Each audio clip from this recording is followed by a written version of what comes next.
ಕೊಟ್ಟರಿಂದ ಬಂದಿದ್ದೀವಿ ಸೋಮೇಶ್ ಅಂತ. ಗಾಡಿ ಇಲ್ಲಿಗೆ ಬಾಡಿ ಕೆಲಸಕ್ಕೆ ಬಂದಾಗ ಈ ಥರ ಎಲ್ಲ ಡಿಸೈನ್ ತೋರಿಸಿರು ನೋಡಿ. ಇದು ಬಂಪರು ಎಷ್ಟು ಚೆನ್ನಾಗಿ ಮಾಡ್ಕೊಡ್ತಾರೆ, ಕೆಲಸ ಚೆನ್ನಾಗಿ ಮಾಡ್ತಾರೆ. ಒಳ್ಳೆ ಗೇಜಿಂದು ಗೊಬ್ಬರ ಹಾಕಿ ಕೆಲಸ ಮಾಡ್ಕೊಡ್ತಾರೆ. ಹಾಗೆ ಮುಂದೆ ಬನ್ನಿ. ನಾವು ಇದನ್ನು ಏನೇ ಇರಲಿಲ್ಲ, ಅವರೇ ಸಹ ಕ್ಲೀನಾಗಿ ನೋಡಿ ಡಿಸೈನ್ ಮಾಡಿದ್ದು ನೋಡಿ. ಬೋರ್ಡಿಂದು ಭಾರಿ ಅಚ್ಚುಕಟ್ಟಾಗಿ ಒಳ್ಳೆ ಗೇಜಿಂದ ಗೊಬ್ಬರ ಹಾಕಿ ಕೆಲಸ ಮಾಡ್ಕೊಡ್ತಾರೆ. ಬನ್ನಿ ನೋಡಿ ಏನಿರ್ಬೋದು, ನೋಡಿ ಏನಿರ್ಬೋದು ಅಂತದಕ್ಕೆ ಇದೆಲ್ಲ ಡಿಸೈನ್ ಇದೆಲ್ಲ ಅವರೇ ಸಹ ಉದ್ದ ನಿಂತು ನೀಟಾಗಿ ಮಾಡ್ಕೊಟ್ಟಿದ್ದಾರೆ. ಒಳ್ಳೆ ಕಬ್ಬಣ ಹಾಕಿ ಅಪೋಲೋ ಪೈಪ್ ಹಾಕಿ ಕೆಲಸ ಮಾಡ್ಕೊಟ್ಟಿದ್ದಾರೆ. 5.5 ಅಂತ ಹೇಳಿದ್ರು, 5.3 ಅಡಿ ಬಾಡಿ ಕಟ್ಕೊಟ್ಟಿದ್ದಾರೆ ನಮಗೆ. ಡಿಸೈನು ಹಿಂದೆ ಬನ್ನಿ, ಇದೆಲ್ಲ ಡಿಸೈನ್ ಅವರೇ ಸಹ ಸ್ವಂತ ಮಾಡ್ಕೊಟ್ಟಿರೋದು. ಇದು ಆಗ್ತದೆ ಪೇಂಟು ಥರ ಸ್ಟಿಕ್ಕರ್ ಕಟಿಂಗ್ ಇದ್ದಂಗಿದೆ, ಭಾರಿ ಚೆನ್ನಾಗಿ ಮಾಡ್ಕೊಟ್ಟಿದ್ದಾರೆ. ಹಾಗೆ ಬಂದು ನೋಡಿ ಡಿಸೈನ್ ಎಲ್ಲ ಅವರೇ ಮಾಡಿದ್ರು, ನಮಗೆ ಇದ್ರ ಬಗ್ಗೆ ಗೊತ್ತಿರಲಿಲ್ಲ. ಅವರೇ ಸಹ ಭಾರಿ ಚೆನ್ನಾಗಿ ಮಾಡ್ಕೊಟ್ಟಿದ್ದಾರೆ.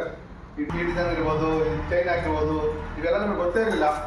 ಇಲ್ಲಿ ಬಂದ್ಮೇಲೆ ಅವರೇ ಸ್ವತಃ ಇದೇ ಗ್ಯಾರೇಜಲ್ಲಿ ಈ ಥರ ಮಾಡಿಕೊಟ್ಟಿದ್ದಾರೆ. ನಮಗಂತೂ ಭಾರಿ ಖುಷಿ ಆಗಿದೆ ಕೆಲಸ. ಮತ್ತು ಆನ್ ಟೈಮಿಗೆ ಗಾಡಿ ಕೊಟ್ಟಿದ್ದಾರೆ, ಟೈಮಿಗೆ ಗಾಡಿ ಕೊಟ್ಟರು.